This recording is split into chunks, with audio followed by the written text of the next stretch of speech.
नमस्कार सगळ्यांना. आज मी तुम्हाला कलेजी फ्राय मसाला दाखवणार आहे. मसाल्यामधली कलेजी फ्राय तर वाटपामधली आपण कशी करतो ती.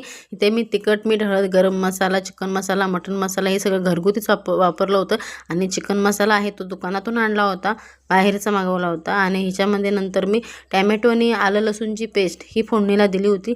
अप्रतिम होतं. कांदा टाकला नाही म्हणजे की कांदा मी आधीच वाटपामध्ये टाकला होता ना, म्हणून मी कांदा काय टाकला नाही. आणि कलेजी असं एकजीव करून घेतली. कलेजीला सर्व तिखट मीठ लावून घेतलं.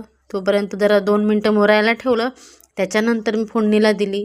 बघू शकता इथे टॅमॅटोमध्येच दिली आणि ग्रेव्हीमध्ये दिली. ग्रेव्हीज म्हणजे आलं लसूणची पेस्ट, बाकी काय नव्हतं त्याच्यामध्ये.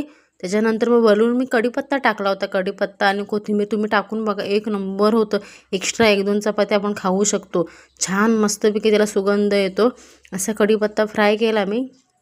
त्याच्यानंतर कोथिंबीर वगैरे हे एकजीव करून घेतलं आणि थोडं वाफेवरच ठेवायचं 5-10 मिनटं खाली वर करून. हे बघा मस्त होतं, अप्रतिम. भाकरी एक्स्ट्रा जाऊ शकते. माझा व्हिडिओ आवडला असेल तर लाईक आणि कमेंट सबस्क्राईब